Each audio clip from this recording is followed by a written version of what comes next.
Muito bem, Hans. Tem mais uma questão aqui, essa do Luiz, que é do curso presencial. Obrigado, Luiz, também pela sua participação. O sistema de gestão ambiental foi criado para implementar e acompanhar as atividades de proteção ambiental.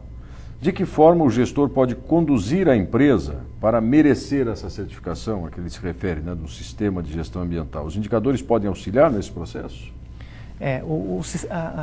A concepção de sistemas de gestão ambiental são sistemas específicos de gestão preocupados com a variável ambiental. Dentro desse conjunto amplo de sistema de gestão ambiental, a gente poderia falar de uma ferramenta específica que é o processo de certificação.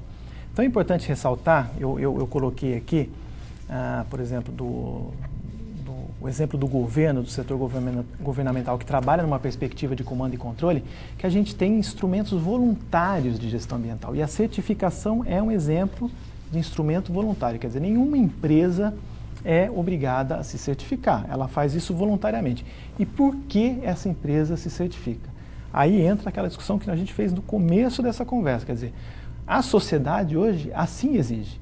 Então, hoje, o consumidor muitas vezes está preocupado em saber se aquele atum que ele consome está matando golfinho no Golfo do México, né? Ou o produtor de empresa do oeste de Santa Catarina está preocupado em conseguir um certificado da FSC, que é o que faz certificação de madeira, porque o comprador na Europa exige um certificado. O certificado é um processo, a certificação é um processo longo onde você faz todo o diagnóstico e controle dos processos organizacionais atendendo determinadas características específicas, que não é o caso de a gente adentrar aqui. O que vai acontecer em relação aos indicadores é que eles vão efetivamente mostrar se aquela certificação é válida ou não. Porque você vai passar por um processo de auditoria e você vai ter indicadores específicos para passar por esse processo de auditoria. Então, assim, de forma bastante resumida, né, porque a certificação daí é uma discussão bastante grande sobre como se dá o processo de certificação, é nessa perspectiva que a gente veria a contribuição de indicadores, né? O José do Polo de Lages pergunta também, professor Hans, em que consiste uma abordagem multidimensional no processo de desenvolvimento? Eu acho que essa questão é uma questão de fundo, mas uma questão bastante importante, né? Se a gente voltar 50 anos, quando a gente entrasse em qualquer roda, em qualquer conversa, a gente ia falar que um país teve um grande desenvolvimento se o PIB daquele país tivesse crescido. Foi uma ótica que orientou o desenvolvimento, continua impactando fortemente a concepção de desenvolvimento, mas que ela foi, a partir de todo esse processo histórico que culminou na Eco 92, incorporando outras variáveis que definem desenvolvimento. Então, desenvolvimento hoje não é entendido só como crescimento econômico, né? Então, crescimento econômico é uma parte do processo de desenvolvimento, mas esse crescimento econômico tem que estar atrelado a um desenvolvimento social. A sociedade espera que esse desenvolvimento econômico gere mais justiça social, que gere mais igualdade, não só dentro da sociedade, mas entre gerações. O conceito de sustentabilidade traz uma lógica bastante interessante, que é a ideia de justiça geracional e intergeracional. A ideia de não consumir tudo hoje, porque as futuras gerações gostariam de consumir alguma coisa também, né? Então, você traz essa lógica social, você traz a dimensão ambiental. Você sabe que esse crescimento econômico tem um custo ambiental, então você tem que incorporar na concepção de desenvolvimento o custo desse crescimento econômico. A gente incorpora a dimensão institucional, a lógica das dimensões que vão fazer frente, todo o surgimento do aparato legal para fazer frente às demandas ambientais que surgiram a partir da Eco 92 são a resposta institucional disso. Então, o conceito de desenvolvimento, na verdade, ele não perde a dimensão econômica, ele simplesmente incorpora outras dimensões na medida que a sociedade compreende que a dimensão econômica sozinha não é capaz de responder o que ela necessita hoje. Uma pergunta também aqui, essa da Gilson, desculpa se eu não pronunciei corretamente o seu nome. Se fôssemos listar 5 tópicos, ele pede, e a pergunta tem a ver com o que você falou agora há pouco, sobre a Eco 92, se fôssemos listar 5 tópicos em que a Eco 92 alcançou objetivos, quais seriam? E ele pergunta o que significa as letras ECO, eu acho que é uma abreviação de ecologia, né? Alguma coisa assim. Então, essa primeira resposta eu também já ajudei a dar. Mas se você pudesse listar 5 ações de sucesso que foram geradas a partir da ECA 92? Eu acho que a gente tem uma série de ações aí que tiveram sucesso. Obviamente a gente tem que ser realista, algumas ainda estão aquém desse sucesso, mas, por exemplo, o fato de a gente ter gerado um consenso sobre a necessidade de enfrentar o processo de acumulação dos gases do efeito estufa é efetivamente um avanço. A maneira como o mundo conseguiu lidar com o problema da camada, do buraco na camada de ozônio, também é um avanço. Todo o processo de certificação que a gente citou aqui e que está orientando na gestão das empresas atualmente, também considero um avanço expressivo. A incorporação da responsabilidade social por parte das empresas, mesmo com os paradoxos que a gente colocou aqui, também tem que fazer uma leitura favorável. Então, eu acho que são pelo menos 4 tópicos que a gente avançou bastante. Eu acho que, para a gente não fugir do 5º tópico, existe hoje metas do desenvolvimento do milênio, quer dizer, até está na pauta política, a gente viu outro dia, né, o governo federal falando um pouquinho sobre isso. Isso é uma discussão global, e aí nessas metas de desenvolvimento do milênio a gente está falando da redução da pobreza absoluta, redução do nível de analfabetismo, redução de espécies ameaçadas de extinção. Não está na meta de desenvolvimento do milênio, mas é específico de uma discussão também ocorrendo na ONU. E nesses indicadores, por mais que muitas vezes a gente veja, né, uma série de problemas ainda existentes, o mundo avançou. O mundo avançou. Quer dizer, a gente tem hoje, por exemplo, no caso do Brasil, indicadores de pobreza absoluta muito melhores do que a gente tinha, né, há 10, 20 anos atrás. Né? E falando especificamente para os alunos dos cursos de administração que nos acompanham, a gente tem acompanhado, tem visto, né, que cada vez mais são componentes de um currículo para o primeiro emprego, para a busca de uma colocação mais bem situada, enfim. Por exemplo, trabalho voluntário, envolvimento com ações de responsabilidade social. Quer dizer, a sociedade também quer que a formação profissional, e aí especificamente do administrador, ela contemple outras habilidades e competências que não só aquelas específicas. Ah, né? Acredito que sim. Eu acho que dentro dessa perspectiva dos indicadores de desenvolvimento sustentável e de sustentabilidade para o gestor, isso é fundamental na formação desses jovens que estão nos acompanhando. É fundamental, quer dizer, da mesma maneira que a gente discutiu as crianças, né, os jovens aí incorporando essas noções, os gestores vão se defrontar com uma sociedade diferente, muitas vezes daqueles livros tradicionais de economia, de administração, que tratavam a empresa numa perspectiva linear, né, que a ideia era ir numa esfera externa a ela, buscar recurso, trabalhar esse recurso, gerar produto e consumir. Não, hoje a gente está trabalhando numa perspectiva cíclica. Quer dizer, a sociedade pressiona, né, as organizações no sentido de que elas incorporem esses princípios da sustentabilidade, e as pessoas que estarão à frente das ações que vão fazer frente a essa pressão são os gestores, são as pessoas que a gente vai estar formando aqui na universidade, né? Então, na universidade eu acho que isso já está presente, eu acho que o próprio fato de a gente ter uma oficina de gestão discutindo sustentabilidade é um bom exemplo que isso é um desafio aí para os gestores aí que em pouco tempo estarão no mercado atuando ou no setor público atuando nesse sentido. Olha, chega mais uma pergunta aqui que me entregaram agora, é o Gustavo Osvaldo, obrigado também pela sua participação, Gustavo. Professor, o senhor não acha que a problemática de desenvolvimento sustentável em termos de poder público deixa de ser melhor trabalhada pelo fato de que o órgão fiscalizador e o fiscalizado estão na mesma esfera, na esfera do Estado, na esfera pública? Isso configura muitas vezes um problema, né? Porque aí se define, na verdade, um conflito de interesse.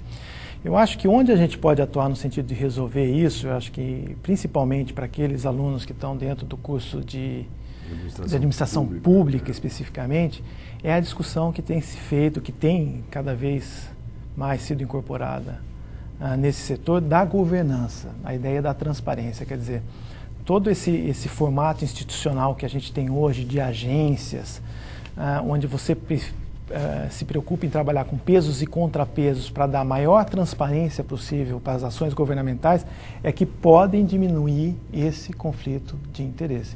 Então, a administração pública, a administração de forma genérica, a administração pública em particular, ela tem uma trajetória no Brasil que é bastante interessante, né? Que ela vem do modelo patrimonial, ela vai para o burocrático, ela, nos anos 90, vai para o que a gente chama de nova administração pública, né? Incorporando ferramentas mais gerencialistas, né? E hoje, uma escola que está cada vez mais sólida é a ideia do novo serviço público. Quer dizer, o serviço público, ele não...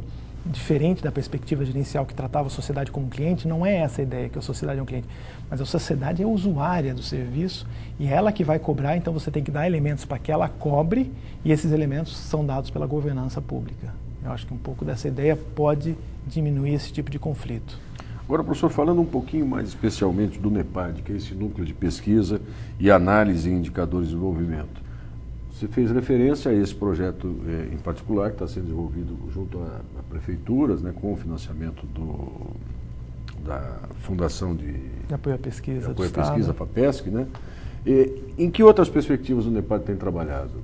A gente tem trabalhado, na verdade, com algumas ferramentas que são bastante interessantes no sentido de gerar consciência ambiental, né? Uma que recentemente vem ganhando muito destaque na mídia é a pegada ecológica. Não sei se algumas pessoas já ouviram falar da pegada ecológica, mas a pegada ecológica é um indicador que a gente chama não de performance, é um indicador objetivo que ele dá exatamente o custo no nosso processo de desenvolvimento, olhando para o metabolismo social, né, das nossas cidades.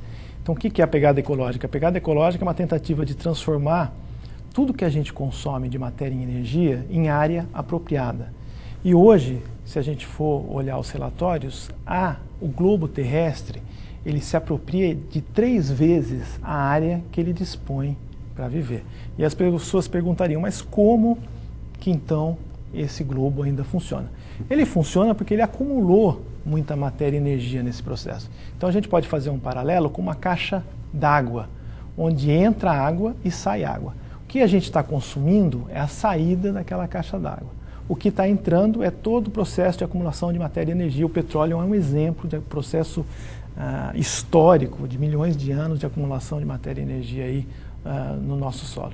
E a pegada ecológica tem sido bastante interessante porque é uma ferramenta que impacta muitas pessoas e mostra exatamente qual que é o custo dos nossos hábitos de consumo. Então ela tem sido bastante interessante. A gente fez um estudo aqui para Florianópolis, a gente tem algumas parcerias em São Paulo para tentar trabalhar isso, a gente tem até uma possibilidade de repente vir a trabalhar isso na universidade. Qual que é a pegada ecológica da Universidade Federal de Santa Catarina? A USP está fazendo isso, né?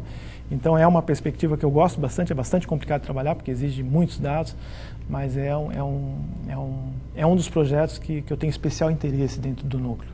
Além desse projeto específico, a gente vem trabalhando com uma ferramenta que a gente chama de painel da sustentabilidade, que é, aí numa perspectiva muito do pesquisador, é tentar compreender o processo de desenvolvimento. A ideia não é só orientar o gestor para que ele tome a melhor decisão, mas é tentar entender como algumas variáveis de desenvolvimento, dimensão econômica, dimensão ambiental, elas se relacionam. Né? E como é que a sociedade, na relação que mantém com vocês no núcleo, tem respondido a isso? Por exemplo, as prefeituras, elas ouvem, aplicam, interpretam corretamente, tomam decisões amparadas nesses indicadores? Eu acho que a gente ainda está num processo, num estágio inicial desse processo, O que eu tenho percebido nessa interação é que existe um interesse muito grande por parte dos gestores públicos e os privados também. A gente recentemente teve um projeto com a Embraer bastante interessante, né, de ouvir essa discussão, de entender o que significa sustentabilidade e o que isso tem a ver com o meu negócio, seja público, seja privado. E aí, aquelas pessoas que já estão ouvindo isso há algum tempo, elas obviamente estão transformando algumas coisas na sua gestão, né? Outras ainda estão no estágio mais atrasado, mas eu acredito que com o tempo a gente vai avançar bastante. Um exemplo interessante é São Paulo, né? Eu já tive várias vezes em São Paulo para discutir indicadores para a área ambiental, e essa discussão ali está num estágio um pouco mais maduro, que inclusive a legislação determina que os órgãos de controle ambiental gerem esses indicadores com relatórios para que a sociedade saiba exatamente o que está acontecendo em relação à nossa sociedade. Aqui em Florianópolis a gente tem uma iniciativa semelhante ao modelo canadense, que eu acho que começou a ser pensado no ano passado. Não sei exatamente em que estágio está aqui em Florianópolis, mas a princípio me parece que as municipalidades também estão interessadas nessa informação. Ok, nós estamos nos aproximando aqui do encerramento dessa primeira teleconferência do programa Oficinas de Gestão, Oportunidades de Desenvolvimento, primeiro programa desse ano. Estamos conversando aqui com o professor Hans Michel van Bellen sobre indicadores de sustentabilidade na gestão, né, na administração. Professor, para a gente encerrar aqui, qual é a síntese que a gente pode deixar para os alunos que nos acompanharam e que, inclusive, poderão produzir, a partir de terem acompanhado ou assistido esse programa, também um material que vai lhes qualificar, lhes permitir agregar mais conhecimento e aproveitamento de estudos aí? O que a gente pode sintetizar ao final desse programa? De uma forma bem sintética, né, e a gente está lidando com um conjunto bastante grande de gente que está trabalhando gestão, administração. E a gente muitas vezes brinca que a gestão é a arte de tomar decisão. Né? As pessoas estão lá para decidir. Muitas vezes elas nem conhecem muito a respeito de alguma especialidade. Então a gente fala que o administrador mesmo aquele que não conhece a fundo determinada especialidade, ele tem que tomar uma decisão a respeito. E os indicadores são a melhor maneira para que esse gestor possa tomar decisão. A sustentabilidade, ela entra nesse processo a partir de um determinado momento, na medida que a sociedade percebe que essa decisão não é orientada puramente por uma dimensão econômica. Essa dimensão econômica é importante, mas outras dimensões também são importantes. Então, esses indicadores que incorporem essas outras dimensões são fundamentais para esses futuros administradores, né, para que eles possam tomar decisões que sejam vantajosas para as organizações, mas que também sejam vantajosas para a sociedade como um todo. Tá bom. Professor Hans, muito obrigado mesmo pela sua participação aqui nesse nosso primeiro programa, nessa primeira teleconferência. Parabéns pelo trabalho que vem sendo desenvolvido no núcleo. O endereço eletrônico, para quem quiser conhecer mais o trabalho do NEPAD? É www.nepad.ufsc.br. Ok, exatamente como se ouviu, nepad.ufsc.br. Para vocês que participaram, nos acompanharam ao vivo nesse programa, obrigado pela presença, pela participação. E você encontra todas as informações sobre a programação dos próximos encontros, dos próximos programas, no www.oficinascad.ufsc.br. Professor, mais uma vez, muito obrigado. Eu que agradeço. Obrigado a vocês e até o nosso próximo encontro.